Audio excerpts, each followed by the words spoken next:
Two Phoenix police officers were shot in a confrontation with a suspect today. That suspect himself was also wounded in the exchange of gunfire.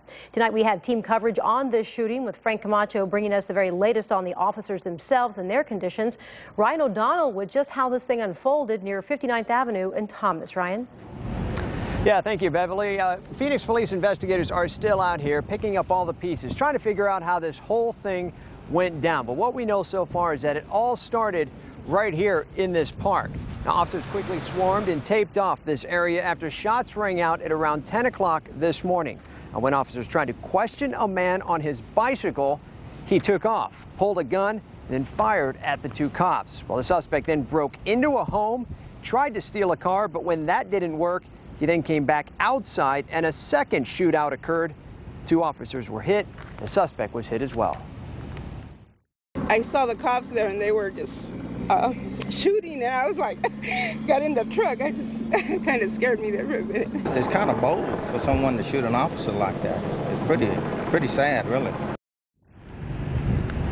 Police say they haven't been able to identify a suspect in all of this. They do say he was shot several times. He is in critical condition at a hospital, but he is expected to live. For more on the police officers who were involved in this, we're going to send it over to Frank Camacho. He has more, but for now, we're live at 61st Avenue and Virginia. I'm Ryan O'Donnell, 3 TV.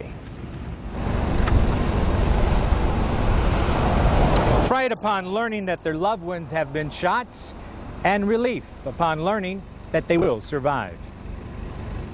We have two police officers, two veteran police officers that were hit with gunfire. Frightening words to anyone who cares about those who carry a badge. It is especially scary considering one of the officers suffered a head wound. I don't want to call this just a graze because it isn't, and if you can imagine an inch or two in either direction that either one of these officers' lives could have been taken this morning is scary. The other officer was hit in the arm. Both were rushed to St. Joseph's Hospital. Their alleged assailant, who was also wounded in the brief firefight, was taken to Banner Good Samaritan Hospital for treatment.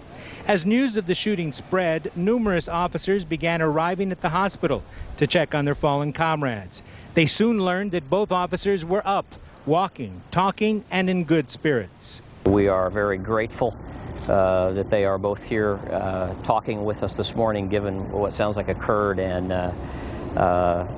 it looks like they're going to be okay. Yes, there is relief, but there is also anger, as expressed by the president of the Phoenix Police Union. Mark Spencer is upset. Some city council members have criticized city employees, especially police officers, accusing them of being overpaid. Be assured that those who have chosen to run to gunfights in the past will continue to run to gunfights in the future. It wasn't a politician that was treated for gunshot wounds in the emergency room today. It was two Phoenix police officers. Now, when asked if he was referring to Councilman Sal DeCiccio, Spencer said, quote, "That would be a pretty good guess." Mayor Phil Gordon joined Spencer at a late afternoon news conference that just broke up a few minutes ago. We'll hear from them a little bit more at 6 o'clock. But the good news, the bottom line is that the two officers will survive their wounds. They have been treated and released from the hospital and presumably are at home tonight with their families. Reporting live in Phoenix, I'm Frank Camacho, 3 TV.